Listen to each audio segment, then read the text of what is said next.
No tema que nós vamos falar neste momento, dá uma olhadinha na tela aqui, é o tema relativo à ação e jurisdição.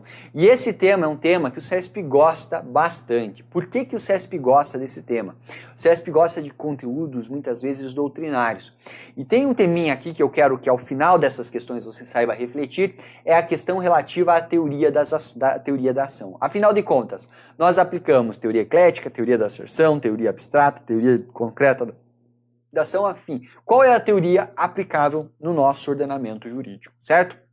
Não é uma resposta tão fácil, mas nós vamos estudá-las a partir de questões, começando com a primeira neste momento. Vejam só, uma questão que foi aplicada para a magistratura, mas pessoal, não é uma questão difícil conforme você vai verificar aqui comigo. E envolve, na verdade, uma série de questões bem legais aqui. Vejam só, a respeito da ação e dos pressupostos processuais. Vejam, antes de começar aqui, o que é um pressuposto processual? Ah, professor, não sei. Pressuposto é algo que vem antes, é algo que é necessário ser preenchido para que o processo possa existir e depois de existir, transcorrer validamente. Por isso que nós falamos em pressupostos de existência e pressupostos de validade, ok? Fique atento em relação a essa distinção. Vamos lá? Perfeito, pessoal. Na sequência, vejam a primeira alternativa. Segundo a teoria da asserção, análise das condições da ação é feita pelo juiz com base nas alegações apresentadas na petição inicial. E já vamos tratar desse tema neste exato instante, com atenção aqui, você vem na tela. Por quê? Quando nós falamos em teoria da ação, não é o momento aqui, nós estamos resolvendo questões, mas eu vou falar brevemente, tem uma série de teorias, Tem um que diz que adota uma teoria, outro que diz que adota uma outra teoria, mas enfim, o direito processual civil, lá na sua origem, ele surgiu como um adendo do direito material. Nós tínhamos as pessoas tendo lá um código civil, por exemplo, com uma série de direitos sendo previstos, só que esses direitos eram violados. E ela precisava, muitas vezes, dar um jeito de resolver isso, de que adiantava ter o direito previsto no Código Civil se ela não tinha como, se esse direito não era respeitado. E a partir daí ela entrava com uma ação perante o Poder Judiciário. E afinal de contas, essas regras de caráter processual, de caráter instrumental, elas eram o quê? E passou-se a discutir, na verdade, se essas regras do processo, elas faziam parte do direito material ou não. E aí nós temos o desenvolvimento do direito processual. O direito processual civil surge a partir disso, começa-se a discutir a necessidade de criar um outro ramo do Poder Judiciário, mais uma disciplina para cair tu na tua prova, E por isso que você está aqui. O direito processual civil. O direito processual civil, portanto, surge para discutir a forma como o juiz vai no processo decidir quem tem ou não direito material, quem tem o direito naquela questão em específico. Aí vieram teorias que diziam o seguinte, olha, somente terá direito à ação, e a ação teria essa natureza, somente teria direito à ação se a parte tivesse também direito material, se ela ganhasse ação. Uma teoria que não explica muita coisa, porque muitas vezes você entra no Poder Judiciário e perde a ação. E daí? Não teve processo? Claro que teve. Eu tive um processo no qual eu perdi. Aí depois chegou uma hora que houve um distanciamento total entre essas teorias. De um lado, o direito material, entre essas duas disciplinas. De um lado, o direito material, do outro lado, o direito processual civil. Só que qual que era o problema disso? A gente passou a se preocupar muito com o processo propriamente, com as regras processuais, e esquecemos que o processo ele serve para decidir o direito material, para que você possa, ao final, decidir quem realmente tem direito ao quê. Então essa teoria também não era legal. Aí veio, pessoal, veio a teoria, o professor italiano, um pensador italiano, o tal do Liebman, e já foi cobrado pelo CESP em inúmeras questões, ele veio e criou uma teoria dizendo o seguinte, para que você possa entrar com ação, embora direito material é uma coisa, embora direito processual seja outra coisa totalmente diferente, para que você possa entrar com uma ação, e até mesmo para a gente não ter um distanciamento total do direito material em relação ao direito processual, nós vamos criar um negócio chamado condições da ação. Seriam algumas condições, alguns pré-requisitos que devem ser observados para que a parte possa entrar com ação. Né? Porque se ela não preencher esses requisitos, ela não tem nem por que tramitar esse processo, não tem razão nenhuma. Você daria ali um mínimo de uma maior segurança, um certo lastro para que o processo pudesse transcorrer. E aí veio a teoria eclética da ação. Na teoria eclética da ação de Liebman, qual que é a ideia, pessoal? É a ideia de que nós temos algumas condições da ação, essas condições da ação serão avaliadas pelo juiz, e o juiz irá verificar se elas estão preenchidas. Se não estiverem preenchidas as condições da ação, o juiz faz o quê? Extingue o processo sem resolver o mérito. Já no início do processo, no meio do processo, ou seja, no momento em que ele identificar, para que a gente não perca tempo com um processo que não faz sentido. Essa é a teoria eclética. A partir da teoria eclética, surgiu uma outra discussão, denominada de teoria, uma outra teoria, denominada de teoria da asserção. E a teoria da asserção, pessoal, olha que legal. A teoria da asserção, na verdade, ela vem ali, ela não vem de encontro com a teoria da eclética. Não, ela vai junto, ela vai ao encontro da teoria eclética. No seguinte sentido, ela busca explicar o momento em que essas condições da ação serão analisadas. Como assim? Essas condições da ação, elas podem ser avaliadas no início do processo. Quando o juiz recebe a petição inicial, olha o processo e diz aqui, ó, não preencheu as condições da ação, então não vou nem tocar esse processo. Ou quando o juiz não percebeu isso em asserção, no início do processo, ou como diz a expressão latina, em status assertionis, lá no início do processo, o juiz segue com o processo. E daí lá no final, ele diz assim, poxa vida, se eu tivesse tido essa sacada, eu já tinha extinguido esse processo lá no começo, eu não percebi que a parte não tinha interesse, que a parte não era legítima, não é mesmo? E ele extingue o processo sem resolução do mérito, porque ele não vai analisar o processo, porque a parte não é legítima, porque a parte, né, ela não tem interesse processual. Portanto, vejam só, segundo a teoria da,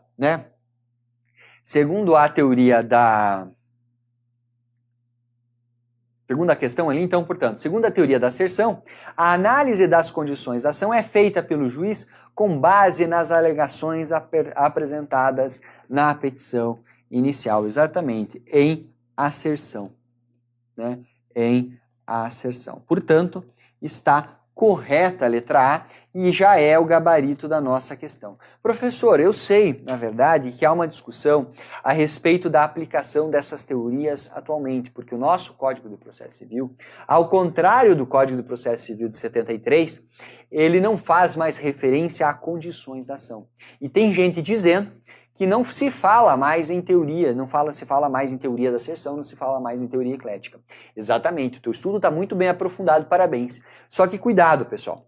Há uma corrente doutrinária, eu cito aqui, por exemplo, o professor Fred Dier, que ele vai dizer o seguinte, realmente, no entender do professor Fred Dier, hoje nós não temos mais no direito processual civil a teoria eclética. Ele fala que nós adotamos a teoria abstrata. Não tem mais análise de condições da ação. São todos pressupostos processuais. Só que é o seguinte, cuidado. Essa questão é de 2016. Essa questão já foi formulada com vistas no novo Código de Processo Civil pelo CESP, e o CESP adotou a teoria da asserção. Então quer dizer o seguinte, que em provas de concurso público que você for fazer, que seja o CESP a banca, por exemplo, você vai adotar que nós ainda defendemos e ainda aplicamos tanto a teoria da eclética como a teoria da asserção. E inclusive, pessoal, eu já encontrei, a gente acompanha a jurisprudência do STJ, nós já temos manifestações do STJ dizendo que nós continuamos a adotar a teoria eclética e a teoria da asserção no direito processual civil brasileiro. Portanto, você vai, considerando que o CESP gosta de cobrar a jurisprudência, por exemplo, dos tribunais superiores, a minha sugestão é que você continue seguindo esse entendimento.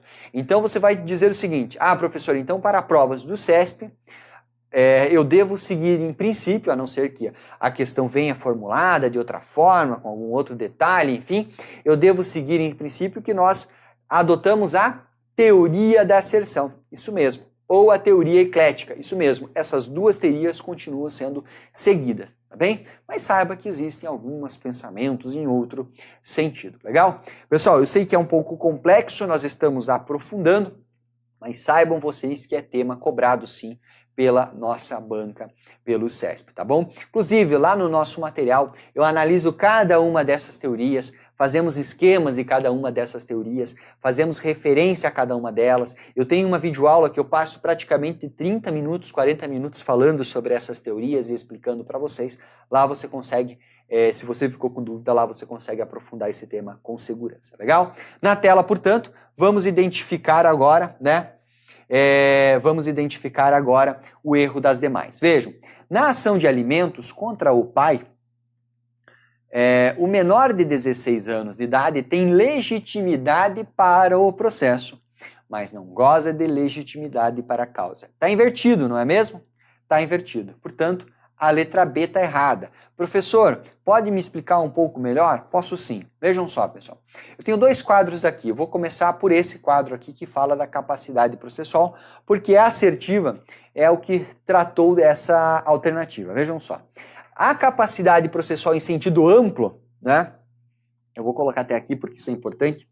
Em sentido amplo, né? Ela se divide em capacidade de ser parte, capacidade para estar em juízo e capacidade postulatória. Pessoal, capacidade de ser parte diz respeito ao quê? A personalidade jurídica. Faz referência, na verdade, ao artigo 1º do Código Civil. Todos que pessoa forem terão capacidade de ser parte. Você tem capacidade de ser parte? Sim. Eu tenho capacidade de ser parte? Sim. Posso ser autor, posso ser réu em várias ações. Uma criança de 5 anos tem capacidade de ser parte? Sim. Tem personalidade jurídica. Nasceu, está ali, ela poderá ser parte. Inclusive, se discute hoje que essa capacidade de ser parte começaria lá desde a concepção, porque ela teria seus direitos sendo resguardados e a mãe poderia entrar com uma ação em nome dela. Mas, enfim, deixa para o professor de Direito Civil discutir isso com você.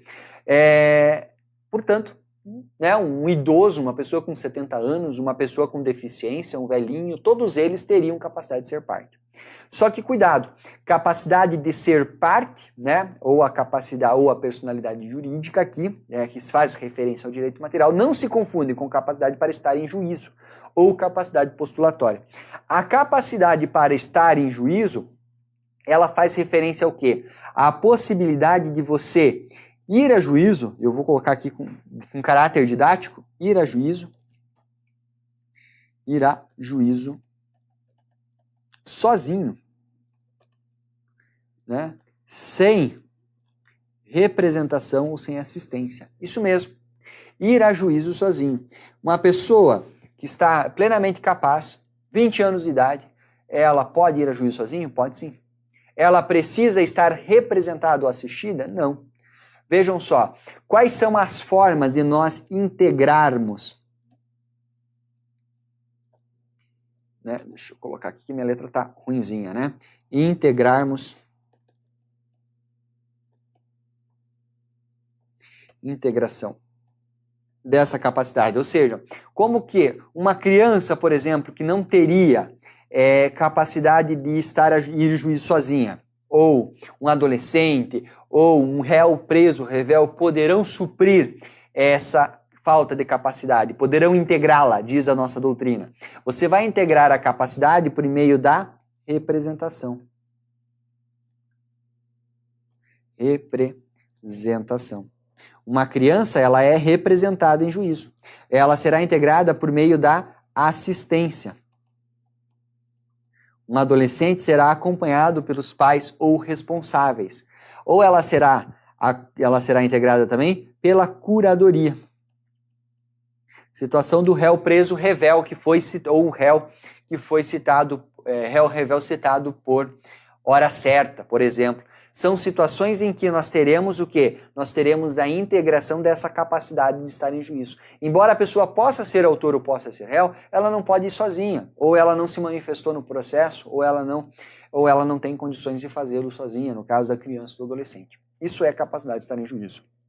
E a capacidade postulatória, na tela novamente, ela vai se referir ao quê? À questão da postulação, né? Ao denominado ius postulandi, que você estuda lá no direito do trabalho, né? Envolve o que? A necessidade de contratação de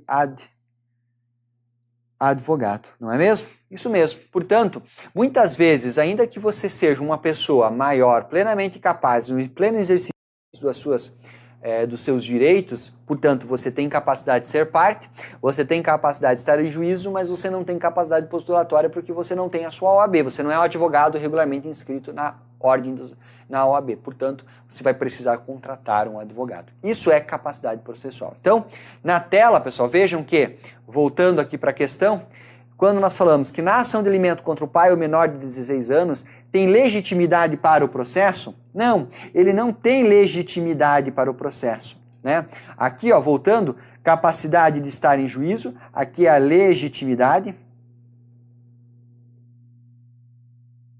perdão, aqui é a legitimidade.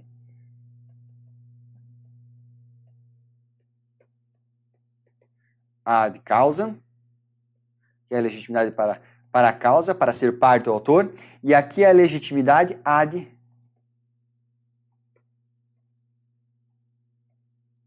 processo. Né, a legitimidade para o processo. Portanto, vejam, a criança ela não tem legitimidade para o processo, mas goza de legitimidade para a causa. Então vejam que ela inverteu aqui, né? Ela inverteu aqui, não tem legitimidade para o processo e goza de legitimidade para a causa. Portanto, a letra B está errada. Ok, pessoal? Vamos lá. O direito a determinada prestação jurisdicional se esgota com o simples exercício do direito de ação. Não, pessoal. Vejam, nós temos hoje a ideia de uma tutela jurisdicional satisfativa. Tutela jurisdicional satisfativa. E a tutela jurisdicional satisfativa, ela vai fazer referência ao quê? Ela vai fazer referência a uma sentença de mérito. Portanto, a prestação jurisdicional não se esgota com o ajuizamento da ação. Vai se esgotar o quê? Com uma sentença de mérito. Portanto, está errada aqui a letra C. Questão interessante, né? Ela é aprofundada, mas ela traz uma série de conteúdos legais. E avancemos. Conforme a teoria concreta da ação, o direito de agir é autônomo e independente do reconhecimento do direito material supostamente violado. Vejam só, pessoal, a teoria concreta afirma que o direito de agir ele é autônomo, mas ele depende do reconhecimento, então não é independente, ele vai depender do reconhecimento do direito violado, ok? E por fim, na hipótese de legitimidade extraordinária, a presença e a rigidez dos pressupostos processuais serão analisados em face da parte substituída. Não, pessoal, não serão, não. Vejam só, como a parte que a substitui é quem titulariza o direito de ação, isso na legitimidade extraordinária, os pressupostos serão analisados em face do substituto.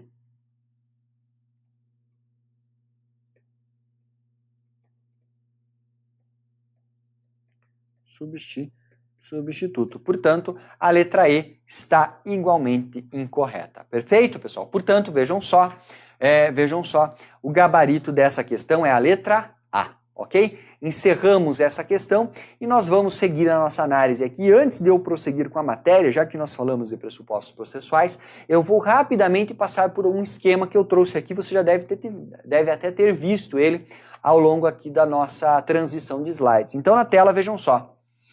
Vejam só, nós temos o seguinte, pessoal, pressupostos processuais envolvendo aqui o quê? Aqueles pré-requisitos que devem ser preenchidos para que eu possa ter uma ação tramitando perante o Poder Judiciário.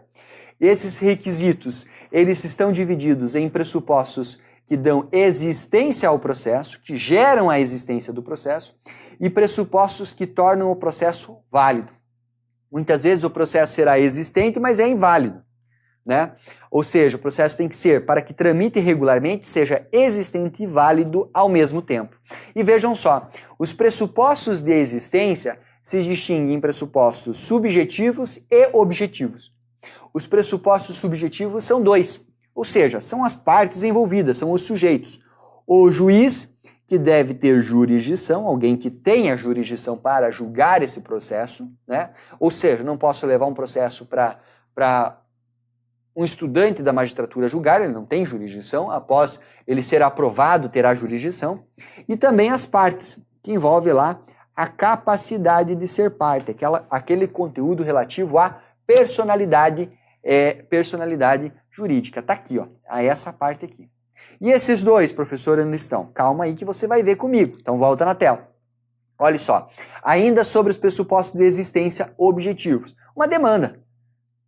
Eu quero entrar com uma ação, sei lá, para bater um papo com o cara. Eu quero levar ele lá numa sala de reunião junto com o juiz para que a gente possa conversar. Não, não é o lugar. Né? O processo é o local em que temos uma pretensão resistida, um entra com um discute uma coisa, um diz uma coisa, outro diz outra, e o juiz tem que decidir. Portanto, vejam só que tem que existir uma demanda. Ou seja, se tiver autor, se tiver réu, tiver um juiz com jurisdição e um problema entre eles sendo discutido, uma lide, nós temos o quê? O processo, ele existe. Mas só isso basta? Não. Por quê? Porque esse juiz ele tem que ser competente para julgar a matéria. Eu não posso entrar com uma ação trabalhista na esfera eleitoral e vice-versa. E esse juiz tem que ser imparcial. Ele entra com a parte que entra com o processo, a parte autora, ela é esposa do juiz. O juiz não é imparcial, ele está plenamente impedido nesse caso. Além disso, as partes, elas devem ter o quê? Capacidade processual. Olha só, a parte deve ter legitimidade para o processo e deve ter capacidade postulatória preenchendo toda a capacidade processual. Aqui que está a segunda parte, portanto. Além disso, isso dentro dos pressupostos subjetivos, nós temos pressupostos objetivos, e aqui varia muito, né? Questão de respeitar o formalismo, como que a petição inicial deve ser apresentada, por exemplo, nós temos lá os requisitos do artigo 319 da petição inicial, nós temos questões que envolvem, por exemplo, perempção, litispendência, coisa julgada, convenção de arbitragem, né? Por exemplo, o processo, falando aqui da coisa julgada, já foi julgado e a parte entra de novo com a mesma ação, não pode. É um pressuposto de validade. Pode até ter parte, autor e réu, pode ter juiz, pode ter um conflito, mas já foi julgado. Né? Não é válido esse processo. E também a questão do interesse de agir. O cara entrou com a ação, mas trocação para defesa do vizinho. Não pode, ele não tem interesse nessa ação, ok? Esses são, portanto, os pressupostos processuais, ok, pessoal? Então vem na tela comigo, porque nós analisamos aqui a primeira questão, passamos um pouco mais de tempo analisando detalhes, e agora nós vamos, de uma forma bem dinâmica, resolver as demais. Comigo, na tela. Agora, acerca dos princípios gerais do processo, ação, jurisdição e pressupostos processuais, assinale a opção correta. Vamos lá. Primeiro item aqui, vejam. Viola o princípio do juiz natural a criação de tribunais de justiça, de câmaras para julgamento de ações no período do recesso forense? Claro que não, pessoal. Né? Nós temos câmaras especializadas, nós temos ali atuação em regimes de plantão, constitui regras do que? De organização judiciária. Entendimento amplo e majoritário nesse sentido. Portanto, não viola, não. Não viola. Vou colocar um não aqui para que você saiba onde está o erro.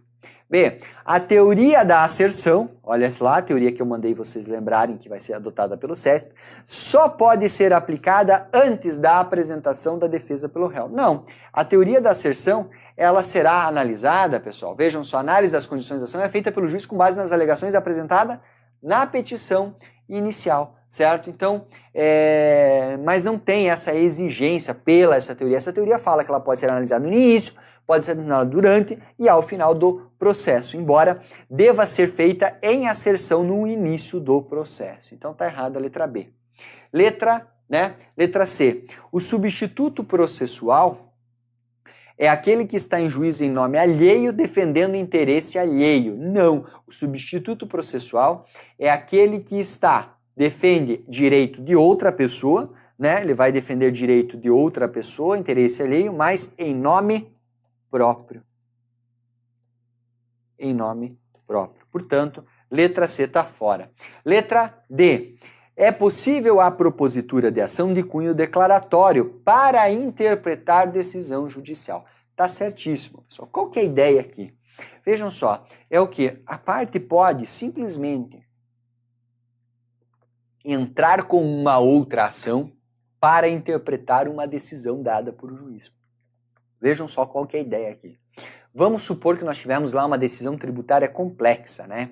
Que envolvia discussão a respeito do pagamento de um valor, a respeito de constituição de uma CDA, enfim, aquela decisão foi dada. Muitas vezes as partes e os terceiros envolvidos nessa decisão, eles não conseguem compreender exatamente os termos e limites do que foi decidido pelo juiz.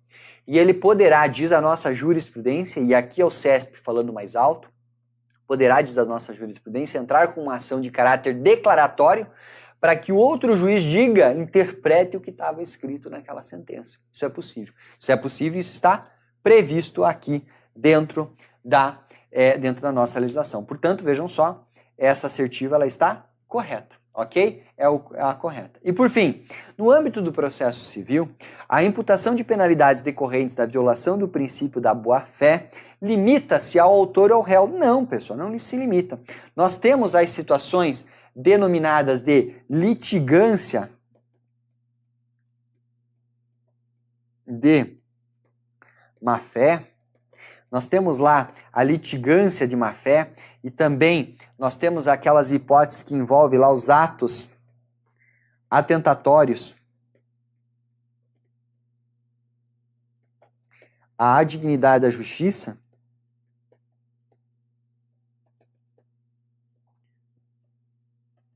que podem ser aplicados tanto às partes processuais, autor e réu, como a terceiros que eventualmente possam estar atuando nesse processo. Portanto, está errada a letra D, a letra E, gabarito letra E. Avançando.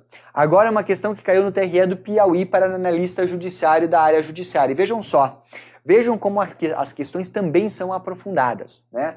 É isso que eu falo para vocês. Questões do CESP, pessoal, vocês devem e exigem um estudo um pouco mais aprofundado, principalmente de aspectos doutrinários. Vejam lá.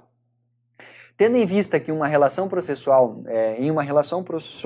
o pronunciamento de mérito está condicionado ao cumprimento de algumas formalidades, tais como a atuação do órgão jurisdicional competente, o tempo dessa atuação, as condições da ação e os pressupostos processuais, assinale a opção correta. Vamos lá. Vejamos só a letra A. Letra A diz o seguinte: transcorrido o prazo legal, sem que o jurisdicionado ingresse em juízo para proteger o seu direito, opera-se a preclusão do direito de ação. Cuidado. Aqui é o seguinte, pessoal. Vejam só o nível dessa questão. Tá errada essa questão, tá? Para que você saiba, isso aqui tá errado, porque na verdade é o seguinte: quando você entra com uma ação, você exerce o seu direito de ação. Esse direito de ação é um direito, uma garantia lá fundamental, não está sujeito à prescrição. Você pode exercer esse seu direito de ação quando você quiser. É um direito imprescritível. Isso mesmo, você pode entrar com essa ação via de regra quando quiser. A não ser algumas ações específicas, por exemplo, mandado de segurança.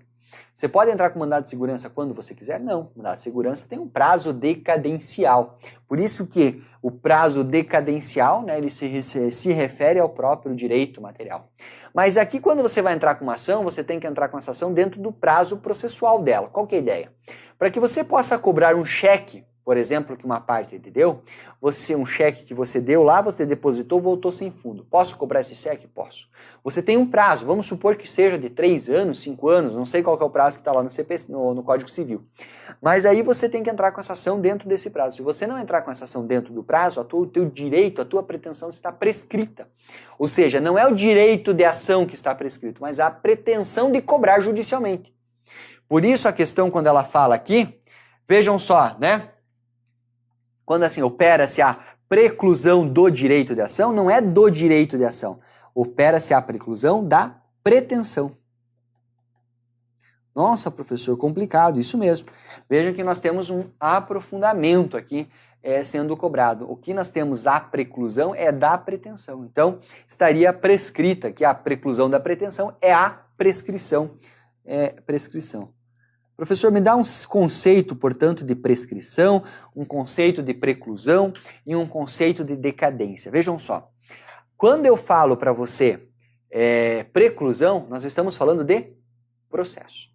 A parte tinha o prazo de 15 dias para contestar. Não contestou, precluiu a prerrogativa dela contestar, dela praticar um ato no processo, um ato processual. Isso é preclusão.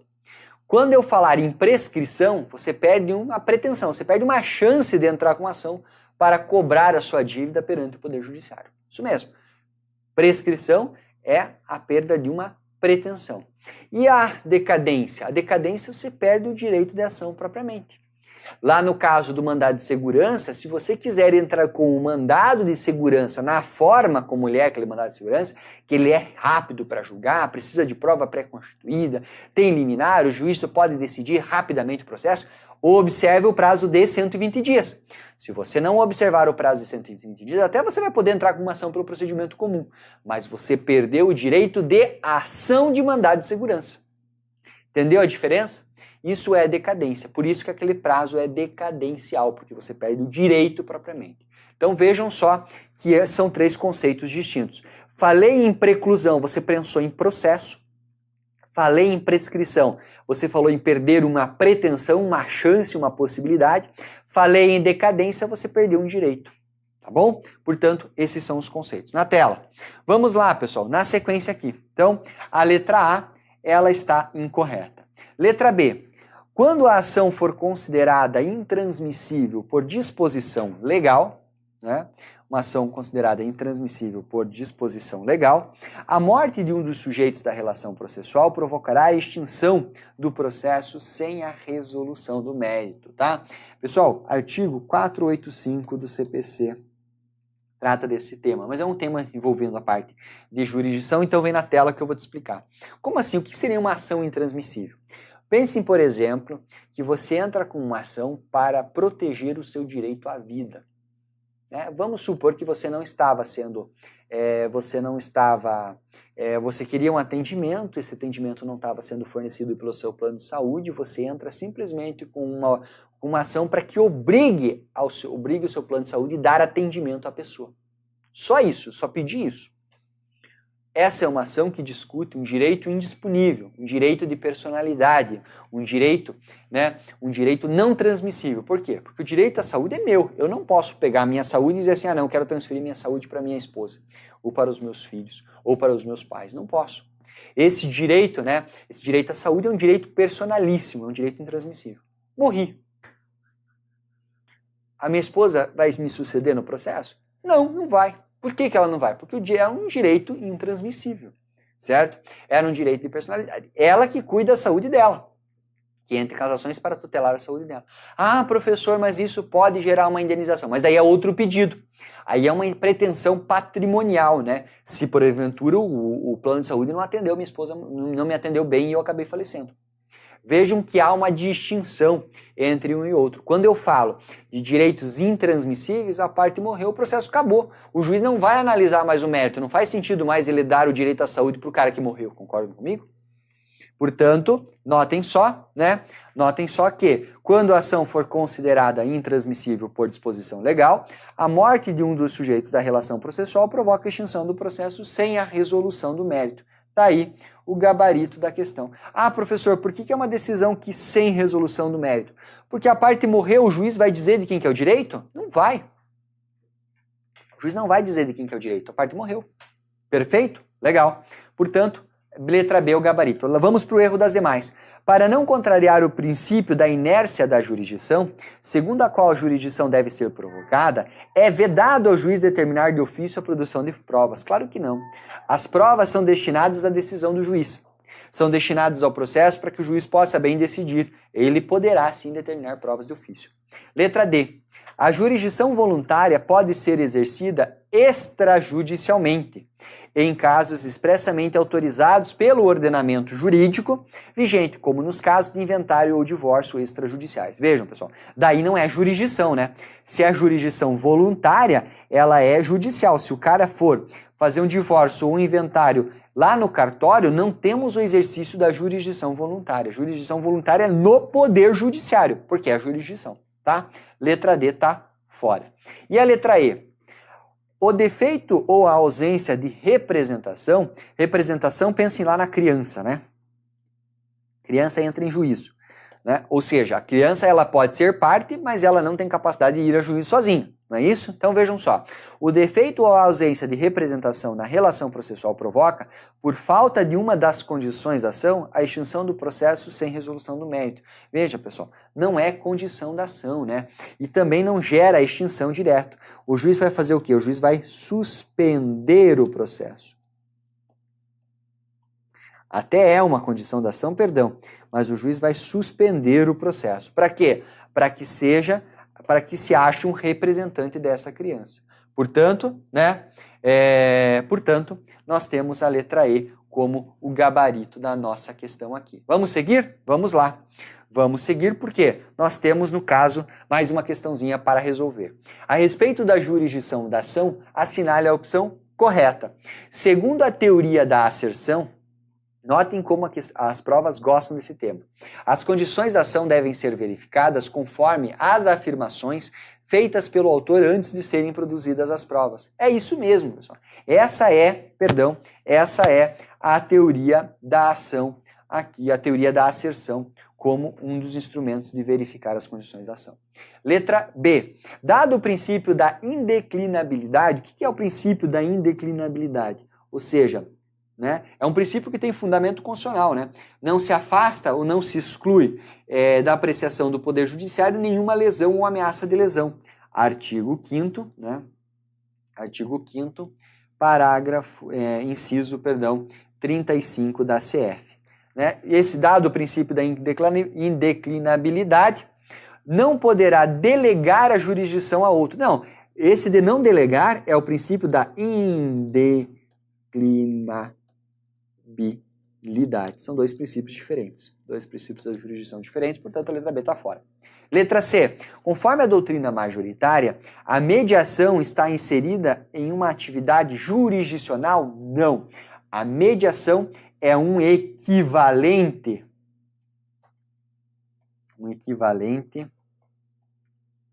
Jurisdicional, Não é jurisdição. Então a letra C está fora. Jurisdição vai ser a jurisdição contenciosa, a jurisdição voluntária, inclusive a arbitragem segundo a maioria da doutrina, tá bem? Então não é um equivalente jurisdicional. D. De acordo com a teoria clássica da ação, desenvolvida por Friedrich Savigny, a ação é o direito a uma sentença favorável. Cuidado, pessoal. É o que dá a ação como um direito a uma sentença favorável, não é nenhuma teoria clássica da ação, não. É a denominada teoria concreta. Teoria concreta. E nós exploramos no material em PDF todos os detalhes dessas teorias, porque você vai verificar aqui como esse tema cai bastante em prova, ok? Na sequência, portanto, a letra E, vamos ver qual que é o erro dela. Vejamos, na teoria concretista, defendida por Adolf Wack, não se conhece a autonomia entre direito e ação. Não, se conhece sim a autonomia entre os dois, embora nós tenhamos a vinculação ao direito material, certo? Vejam só, pessoal, aqui como é importante, e fica a sugestão para você ir lá depois do nosso material em PDF e analisar aqui cada uma dessas teorias com atenção. E agora, para que possamos encerrar esse tema, na tela comigo, vejam só. A respeito de jurisdição, ação e processo, julgue o item subsequente. O interesse de agir, a possibilidade jurídica do pedido e a capacidade processual são condições indispensáveis da ação, sem os quais o processo é extinto com a resolução do mérito. Cuidado, tá tudo errado aqui, temos dois erros na verdade. Quais são esses erros? Primeiro, interesse de agir, sim. Interesse de agir é uma condição de ação. A capacidade processual, ou legitimidade para o processo também é uma condição da ação, mas possibilidade jurídica do pedido não. Então você está anotando, está querendo tomar nota aqui nas questões, você anota aí no seu caderno. São condições da ação, interesse e legitimidade para o processo. Legitimação processual ou capacidade processual, fica a seu critério. São condições da ação. Só que se elas não estiverem presentes na tela, nós teremos uma extinção do processo com resolução do mérito? Não, será sem resolução do mérito. Portanto, vejam só, nós temos nessa assertiva dois erros. A assertiva está incorreta, ok? E agora, por fim, aqui comigo.